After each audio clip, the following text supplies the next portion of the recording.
he actually has this immense challenge of, uniting a very Mm-mm. fragmented nation. Mm-mm. So they're in deep condition where you have the Confederates and the Union members Mm-mm. fighting against each other.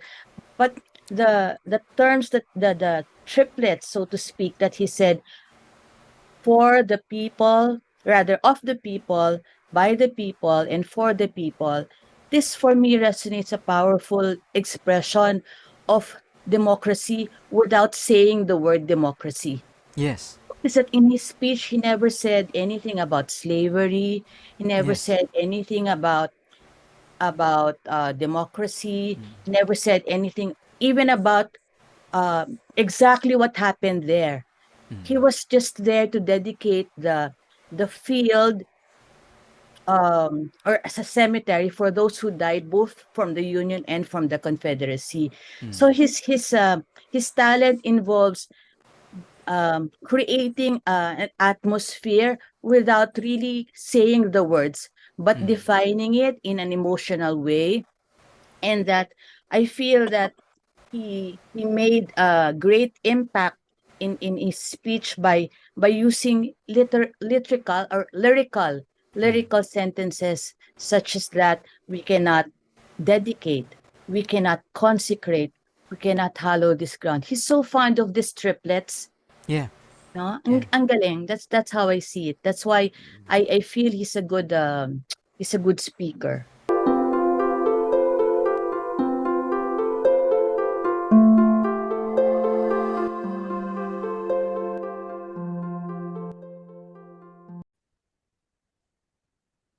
Good day.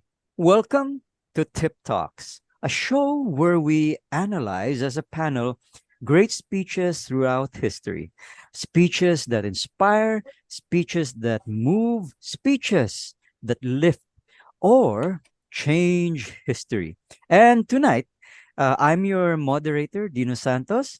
I am joined by my fellow panelists, and I'd like again to invite them to share a little bit about themselves, especially maybe with our new members. Maybe ladies first. Eileen. Hi, good day everyone. My name is Aylene Gonzales and I used to teach at Adamson University. I'm a licensed electronics and communications engineer and so glad to be here. Okay, thank you, Eileen. And let's turn to Raul. Raul, Okay. could you please say something about yourself? Oh, hello everyone. My name is Raul de la Vega. I'm a corporate trainer, and during my free time, I attend Toastmasters meetings. I've been an active Toastmaster since 1997. Back to you, That's right. Dino. Thank you, Raul. Oh, for our audience benefit, Raul is also a Hall of Famer, and he recently came in second for the speech to evaluate in our recently concluded convention. So well done, Raul. And over on my right, or my left, sorry, is our youngest panelist, uh, Josh. Could you please say something about yourself? Good day, everyone. I am Josh. I'm currently a grade 11 student of Quezon City Science High School. And for my hobbies, I like reading history. That's Hmm. all. Back to you, Teacher Dino. Oh, thank you so much, Josh. And one thing I'm particularly proud about Josh is he takes his history very seriously. And of course, the last but not the least, Paul, please let us know more about who you are. If you did this by weight, for sure, I'm the heaviest. I'm not too sure about age. Well, as you can see, I'm kind of advanced in my age, if you want to say. But like Raul, I'm also a corporate trainer. Uh, I used to work with one of the largest corporation, the largest training group in the Philippines, Hmm. and I was running 1,000 hours a year of training, and it was covered so many things: leadership, project management, problem solving, decision making. In addition, I had come from a corporate life where I had been CEO and I've been the lowest person in the company, and I've fired so many people and I've been fired myself. Plus, I raised four daughters. So you put that all together and you wind up with me. Thank you, Dino. Thank you so much, Paul. It certainly means that you have the capacity to hear both sides and to analyze things Yeah. from a lot of different directions. So tonight, for the benefit of our viewers, we will be doing a deep dive into one of the greatest speeches and greatest speakers throughout history, Abraham Lincoln, in what we all know as the Gettysburg Address. And so, to start things rolling, uh, we'll share with the audience our framework by which we do our feedback. We use the model of Toastmasters, the COD, content, objectives, delivery, which of course will include how a speech was started, how it was supported, how it was ended, its effect on the audience, and possibly what the speaker was thinking at the time that he was saying it. So, I'd now like to share sound from this video. All right, so we can all react to it. And I will turn on the original sound for musicians and play the Gettysburg Address. 7 ago, our fathers brought forth on this continent a new nation, conceived in liberty and dedicated to the proposition that all men are created equal. Now we are engaged in a great civil war, testing whether that nation, or any nation so conceived and so dedicated, can long endure. We are met on a great battlefield of that war. We have come to dedicate a portion of that field as a final resting place for those who here gave their lives that that nation might live. Okay, I'll pause it there briefly. So, as ever, let's start with how it started. Anybody can comment. So, this is like a popcorn moment. So, how do you feel about how Abraham Lincoln started the speech? Anybody can begin. Okay, I'd say that he starts right away with historical facts. You know, Mm. 7 years ago, so this many years ago, and then it sets up his credibility because he starts with a fact, and that gets the interest of the audience. Mm. Thank you so much, Raul. Indeed. Just my thoughts on the way that the the, the speaker said that, although Mhm. of course that wasn't Abraham Lincoln, but the actor, the stage actor who did that, did it so well because it made me visualize how Mhm. sick he must have felt, Abraham Lincoln must have felt at the time. As Eileen said earlier before we began the recording, he was suffering from a version of smallpox or something Mhm. like that. No, so the actor captured that very well, and I could feel that as he started the speech, he shared it with solemnity. He also shared it with a sense of giving sacrifice as well. Not just acknowledging the sacrifice of the soldiers, but he was also sacrificing his well being, his health, because he was sick at the time. How about the others? Well, uh, the way I put it, I mean, of course, that was Orson Welles, right? Yeah. His voice has gravitas. It's got weight. Once he starts Mm, speaking, you'll listen automatically. true. Relative to the words, and I think Josh can weigh in a little bit on this. Mm-mm. I mean, was it four score and how many years?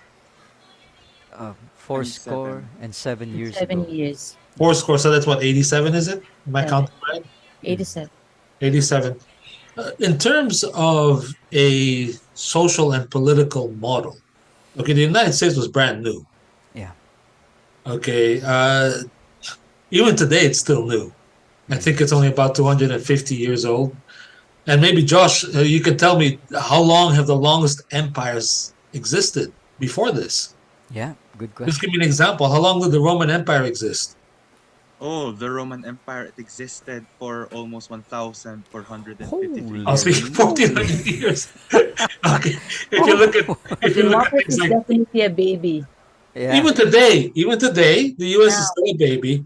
Mm, In fact, I think when or in the speech, he said, you know, we're new at this, and even today, with what's going on in the U.S., they're still mm, saying, you know, we're still an experiment. Okay, mm. which goes to the point that he was making. That we're still new.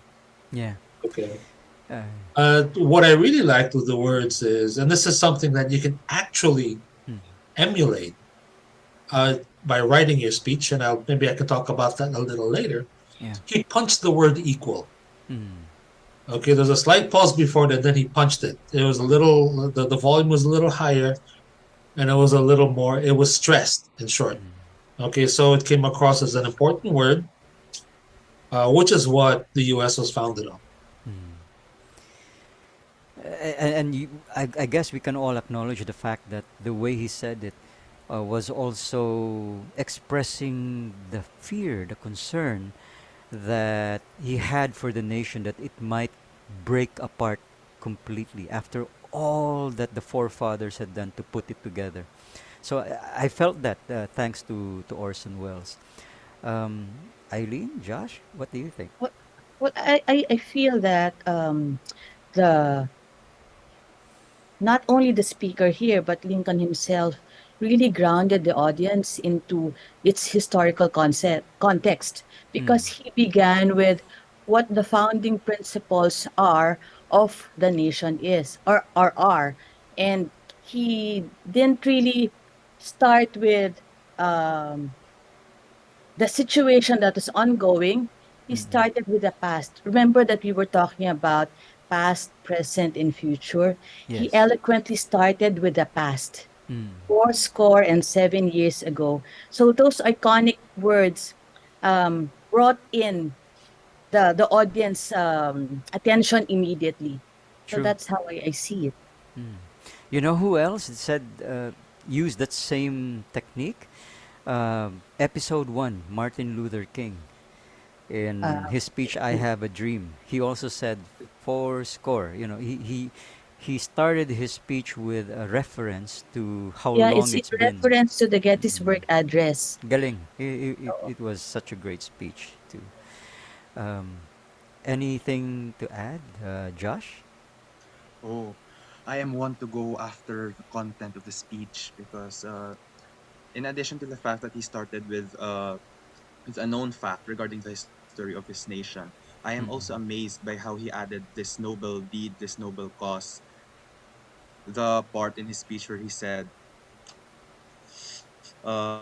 and dedicated to the proposition that all men are created equal.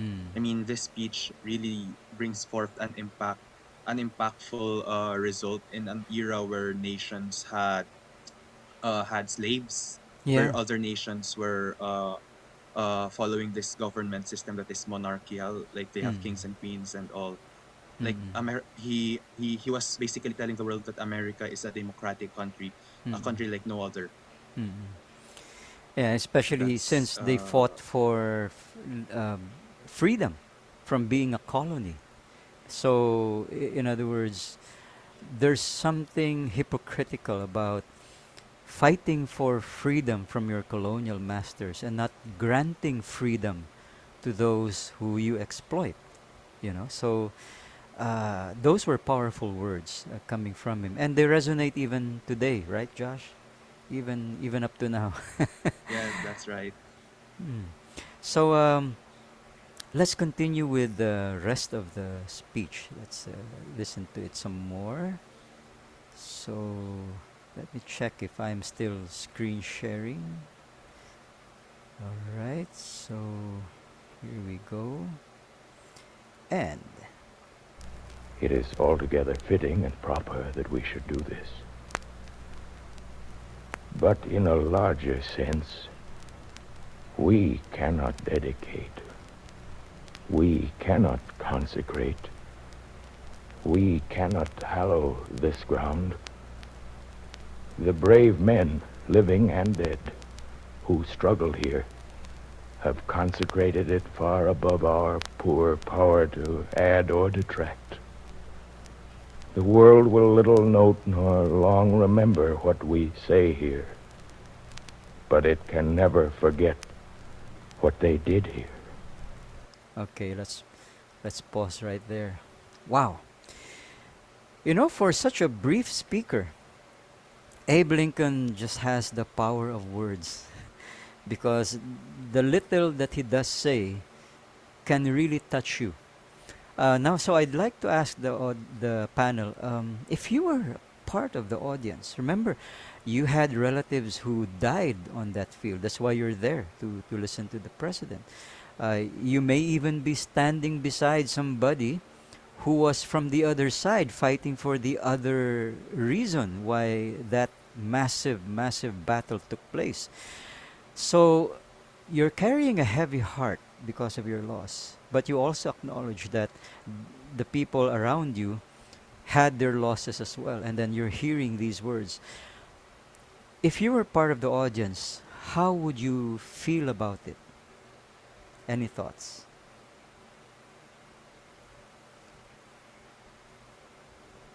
It's very sad that during this time, I believe that even brothers were from there were brothers who were from different side, one from Mm. the Union, one from the Confederacy. So Yes. it's very sad that because of the differences in principles, the Union going forth, emancipating and freeing all slaves, Mm. whereas those of the Confederacy who are landowners and I think they're cotton growers, right? Mm. So they need these slaves for the economy to boom. Mm. Whereas in the other side, they're much more industrialized. Mm. It's sad because instead of coming up to an agreement in order to help each other, they have to fight it out, slug it out, brother to brother, father to father, father to son, rather, because of the differences. It's so wide a difference that they cannot make it midway. Mm. So I feel so sad for them. Yeah.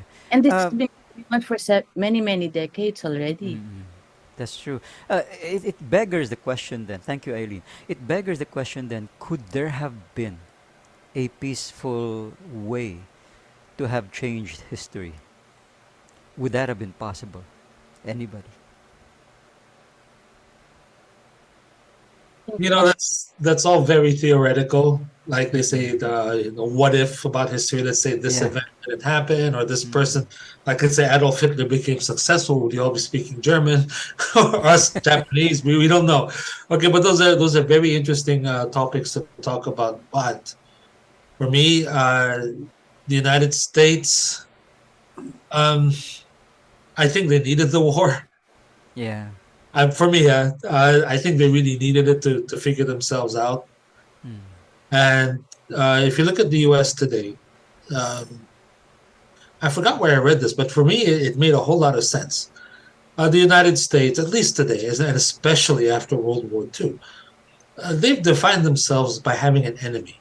They have to be against someone. They have to be fighting something or someone. Even today, and I was joking with my American friends, I said, look at today, you found no enemy, so you decided to fight yourselves. Come to I think don't of have it. enemies on the street, like, Mm. but getting back to the speech, what's interesting is I think Orson Welles was doing this like a fireside chat Yeah, because it sounds like he's sitting next to you and talking to you. He's not addressing 15,000 people. that's right. But as a speaker, that's a very important point you have to keep in mind because Mm. when you speak to one person or 20,000, in your mind you should only be speaking to one person. Right. Okay, because you get confused if you see 20,000, you try to speak to 20,000, it's far more difficult. Mm. So what you do is in your mind, I'm only talking to one person. It comes across as far more personal. The other thing that's interesting is, uh, and this is mainly from emotional intelligence. Okay, we talk about empathy, which is great, but empathy without action means nothing. The Mm. action part of what you call compassion. Now, compassion, if you look at the etymology of the word, all means together, passion means suffering. Mm. And he's pointing out we've suffered together. Yeah. That's what he's saying, you know. Mm. And so it's at least we have a common denominator to start from, if you want to say.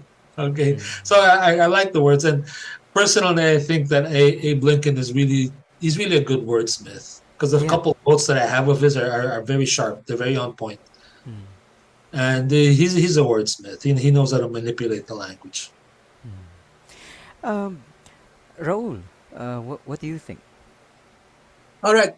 Now, I'm thinking about when Lincoln gave his speech. Now, prior to that, there was this guy called Everett Yes. who delivered a 2 hour. Yeah. It was a 2 hour speech. And in fact, there was a little bit Ah, of background music playing. yeah. Okay, maybe a little bit of drama. And if I was in the audience, I'd be, all right, yeah. But I would lose my train of thought with whatever he Mm. was talking about.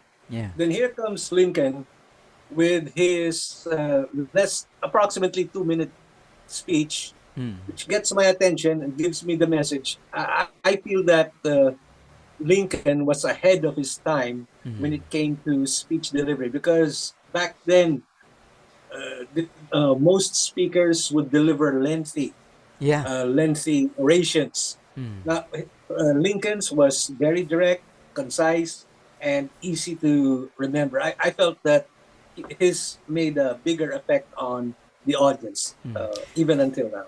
Back to you. Thank you, Raul. I think that's also when the term filibustering Mhm. sort of came to be, because there were some politicians who would just hold up a session of Congress or the Senate by simply talking as long as they could to delay the vote. You know, hoping to change people's minds by talking long enough. And I'll tell you what, no, my own personal reaction to it is I love his brevity, because as a runner, I've joined a lot of fun runs, obstacle course runs. I've always disliked it when the organizer invites somebody to talk, and that person falls in love with the sound of their own voice. And there I am yelling, "The sun's coming up. We're going to be toasted unless you say go." So, we're all eager to run to get the race started. But so I've always enjoyed those races I joined where the speeches were incredibly short and we got on with the business of running. So in this sense, Abe Lincoln was also acknowledging that the people who were there had been listening, as you said, Raul, for the last 2 hours, the last 2 hours, and my guess is they wouldn't have had enough chairs for that many people. So those folks were standing and their knees must have been really, really hurting. Mm. So Abe Lincoln was very sensitive to his audience. Uh, Josh, what do you think?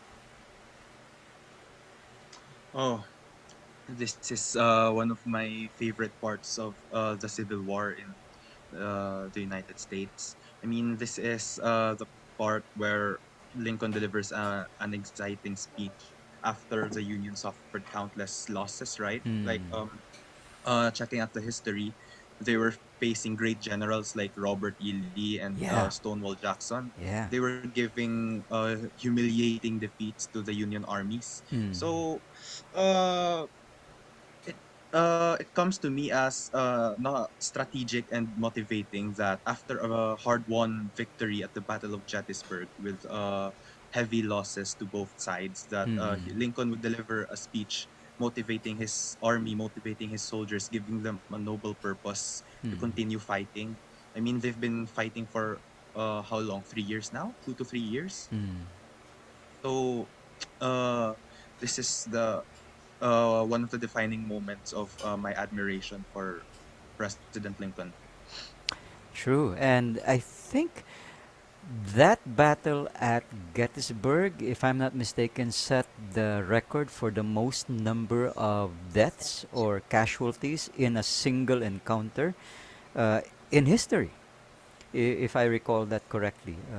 And so he was also, I believe, acknowledging that when he said, "What we say here, what we do here, will be long forgotten, but what these men did here will never be forgotten. It's their sacrifice that consecrates this ground, makes it, holy or hallowed ground." Wow. If So, I'm not mistaken, I think the Civil War is the first war to reach 1 million casualties. I mm, think, if I remember correctly. wow. Yeah, imagine that many people dying. Because during that time as well, Paul, the casualties weren't just on the battlefield. Remember, this was at the start of surgery, and and they were sawing legs off. They didn't have ascetic protocols, to clean up and scrub before Yeah. touching the patient, and so many people died long after the battle was over from their infections. It wasn't just because they got shot or got hit by the bayonet, but because they got sick. Mm. And so my guess is Abe Lincoln was sick and tired of that as well. Having so many people sacrifice so much because of the cause that they were both fighting for, both sides were fighting for. Mm. And But we also have to recall that yeah. I think it was only 11 months before this Mm. speech that a son of his died. Oh yeah, I remember that. Yes, yes. And then Wow. and then another child was sick, Mm. and his wife was frantic because he had to leave and yet had to leave a sick child with her. Mm. So it's really difficult for him personally. Mm. So that kind of raises the question: do you think maybe in his quiet moments he might have thought and asked the Lord, "Am I doing the right thing? Have I done the right thing?" Because when he loses his son and the other one gets sick, um, and I'm pretty sure that he was a Bible believing man. The part that says the sins of the father will be visited upon his children. Um, eh, I suppose part of him was wondering, have I done the right thing? So that weighed on him too. Um, but as Paul said, it was probably necessary. It had to happen. It had to. And Yeah, as Eileen also pointed out, brother and brother fighting. We had something similar when we had our first EDSA. yeah, Soldiers on either side yes, worrying about firing a cannon or a mortar and possibly hitting one of his relatives who just happened to be mm, behind the wall, right? true. So, hmm. Yeah, I Well, agree. just this is more of a side note on Lincoln himself. Mm. I don't know if he was biblical or even religious, but the early leaders of the United States, they would really make an effort not to show that they were religious because that was Mm. one of their premises. Okay, that they don't, they separate religion and state. Mm. And Lincoln himself, one of his more famous quotes is, he goes, if I do good, I feel good. If I do bad, I feel bad. That's my religion. That's what he said. Okay, all right. Mm. And that makes a lot of sense. But so I don't know if he was really a Christian or a Catholic, if you want to say, Mm. or what religion he was, or even if he demonstrated it. Because even Mm. Washington and his predecessors, they would really make an effort, like not to go to church, because they didn't want to show the people that that they were how do you call combining church and state, Mm. right? So Mm. And yet, when you look at their coins, one side would say, and "In God we trust. God we trust," and on the other side, "E pluribus unum," which is Latin for strength in union, right? So the duality, I suppose, the Maybe. duality. Yeah. All right. So wow, we're getting good thoughts on this. So let's hear some more of his speech. It is for us, the living, rather, to be dedicated here to the unfinished work which they who fought here have thus far so nobly advanced.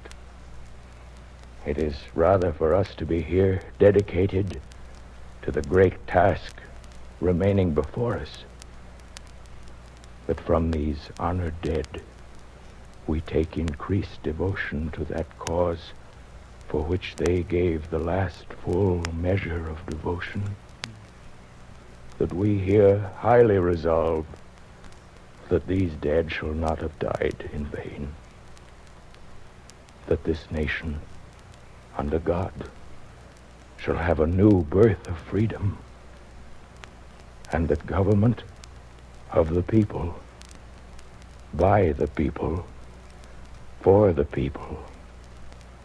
Okay, let me pause it right there. Some of those words resonate even today because I think one of the most quoted parts of that speech is the one that says, of the people, by the people, for the people. So let's now go to how does Lincoln support his speech? Um, any thoughts? Maybe you can help us, Dino, with that. 'Cause I'm a little confused when you say support his speech. Yeah. When I talk about support, it's when a speaker says something to strengthen his point. Um, like for example, when a manager will say, "Hey, we're doing really well," and then it's because you can see that the first and second quarter our sales went up, as you can see the figures behind me. So. Um, there would be something to back up his claims, or maybe a testimonial that he could show, or an exhibit that he could produce to prove his point. Um, I think in some ways, uh, in the same way that we acknowledged what Martin Luther King was able to do, Dr. King was able to do, his proof wasn't so much in what he said, but in the shared experience and the shared emotion that the audience who were there had with him. So they not only understood what he was saying, they felt the same way. That's why they were there. So in that way, I suppose he had nothing to prove. He had nothing to add, except maybe um, when he said things like, um, um, "This is now something that all of these brave men and women died for, is to strengthen our country, which is built on the principle of for the people, by the people." You know those words. So maybe his form of support was to say that we are a nation, not for just one individual. We are a nation for That's all individuals. Yeah, he actually has this immense challenge of, uniting a Mm-mm. very fragmented nation. Mm-mm. So they're in deep condition where you have the Confederates and the Union members Mm-mm. fighting against each other. But the terms that the triplets, so to speak, that he said, for the people, rather of the people, by the people, and for the people. This for me resonates a powerful expression of democracy without saying the word democracy. Yes. Is that in his speech, he never said anything about slavery. He never Yes. said anything about democracy. Mm. He never said anything even about exactly what happened there. Mm. He was just there to dedicate the field or as a cemetery for those who died both from the Union and from the Confederacy. Mm. So his talent involves creating an atmosphere without really saying the words, but Mm. defining it in an emotional way. And that I feel that he made a great impact in his speech by using Mm. lyrical sentences such as that we cannot dedicate, we cannot consecrate, we cannot hallow this ground. He's so fond of these triplets. Yeah. No? Yeah. Ang galing. That's how I see it. That's why I feel he's a good speaker. Thank you so much, Eileen. That's true. So yeah, there's that. The use of, as you say, triplets. Yeah. Uh, Last time, Paul, Jan Asen, and we looked at Dr. King's technique of saying the same phrase over and over again, and interspersed with other things, so that it resonated with us, because he kept saying, "I have a dream. I have a dream." Yeah, no?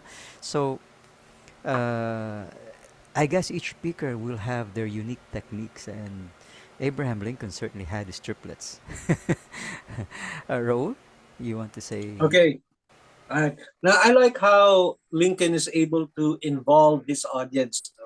And when he describes the folks as the honored dead, he doesn't say Union or Confederacy. He Yeah, says honored dead. the honored dead. So uh, you can tell that the audience they like it. They identify already with him, and he gives more of a call to action towards them. So let's make sure that these people haven't died in vain, Mm. and let's work together for a government that will benefit us all. So that call to action is very direct, and I feel that it would get the support of his listeners. Back to you, Mm. Dino. Oh, thank you, Raul. Um, I think that it was Paul who mentioned during the first episode that great speakers are people who have this ability to have good emotional intelligence. They understand that it's not about them, it's about the listener, it's about the people who were there standing for 2 hours, having had to endure the first speaker. So thank you so much, Raul. um, any words, any thoughts, Josh? Uh, the end of the Gettysburg Address for me is I see it as some sort of motivating speech. I mean, the whole Gettysburg Address, I see it as some sort of motivating speech because of this part, the how he ended his 2-minute speech to his Mm. soldiers. Uh, Specifically the part where he said that we here highly resolve that these dead shall not have died in vain. Mm. It's like telling the surviving soldiers that their comrades fought and died for a cause. Mm. And that cause which they died for must now be carried on by those who are living. It's a quote I heard somewhere. I forgot now where I heard it first, but uh, it gave me that sort of feeling Mm. that if I was there, I feel like I have to continue fighting to crush tyranny, to crush the enemy who promotes slavery, and Mm. to uphold the virtues of which my country was built upon. Mm. Thank you so much, Josh. A very um, motivating one indeed. yeah, Back to you, Teacher D. Paul, I'd like to refer back to you, because you're right. Abe Lincoln is an awesome wordsmith, because there are no trigger words in anything that he said. There was nothing there to cause the audience to get mad, or to maybe cough on the side and be upset. A skill sadly lacking in many politicians today. Uh, that's another story in Yeah, that's itself. another. Yes, I know. But of interest, and I'd like to build on what Eileen said. Mm. One thing that all good orators, and I'm saying whether the orator brings good values or not, that's not the Mm-mm. point. Mm. Okay. All good orators have a voice that sounds believable. Mm. They speak, you believe them. And this is the Mm. case of Orson Welles. Okay. Now, uh, if you listen to, as Eileen pointed out, she talked about triplets. I refer to it as the music of the language. All languages have music, all of them do. And when you speak well, you come across as melodious. It's got a nice rhythm. It's got a nice sound. And for those of us who want to master that skill, you actually can do it when you write your speech. Yeah. You can, okay? You write your speech out and say, okay, I'm going to stress this word, I'm going to stress that word, I'm going to pause here, I'm going to pause there. You can actually do it. Mm. And through practice, it becomes easier to just do it naturally. All right. So if you're struggling with this, it's something that you can actually write in your speech, and especially with English, because English happens to be a sound-based language. Okay, and which is why it's difficult, why it's hard to comprehend because we teach it as an alphabet, which makes no sense. We teach 26 words when English has got like some 44 or 46 sounds. So it's a little difficult to learn.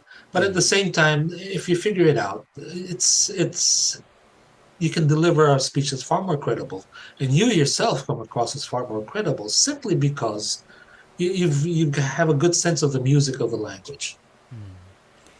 Thank you so much, Paul. And for our viewers out there, um, the principles that Abe Lincoln held to back then still works today, because today, remember, most of our audiences have shorter attention spans. And so if Abe Lincoln was able to deliver such a meaningful speech in about 2 minutes, then we can certainly emulate that, because most people will not give us much more than that in terms of their attention or their time. So Okay, about attention spans, Dino. Just out of curiosity, and I'll ask the group. okay. When I actually started learning training as Mm, a job as a skill, mm. I was told, and this was in the 80s. Okay, I was told that the average attention span of an adult was 20 minutes. Yeah. Okay, best guess today, what is it from the audience? What do you think? 10 Best guess. seconds.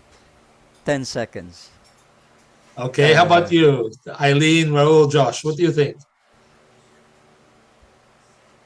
Yeah, I'd have to agree with Dino. It's very brief, Right. especially with trainees between the ages of 20 to 28. You really need to get something. You really need to involve them a lot more, or to give them something where they realize they will benefit highly from it, so that you could keep their attention. true, true. Back What to do you. you think? 10 seconds, yeah. 10 Because even on seconds. a one-on-one basis, when you're talking to somebody, 10 seconds, he will just face another person and move about. You know, Mm, it's if he doesn't get your attention, or if you don't get his attention, he will leave you.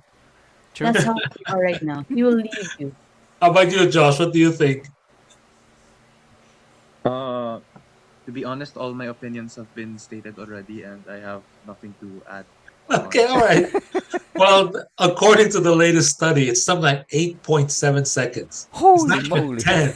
You guys are, what? I know. Oh You my know, gosh.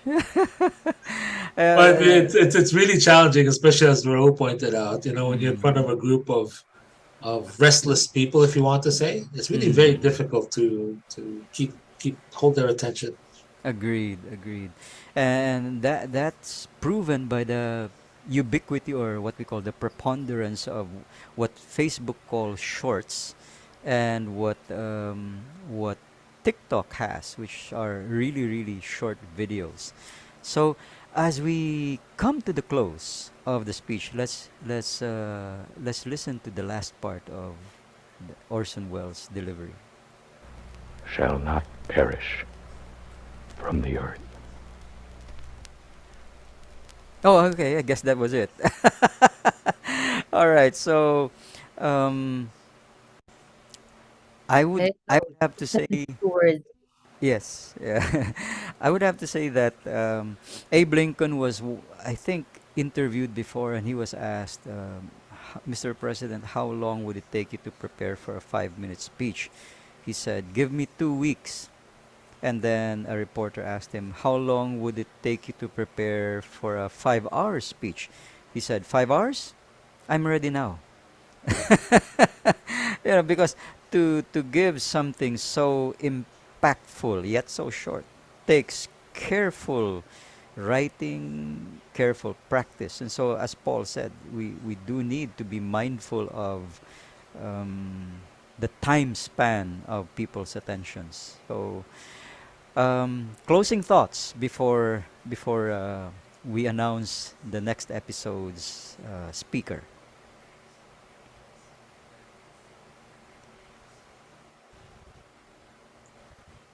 Raul?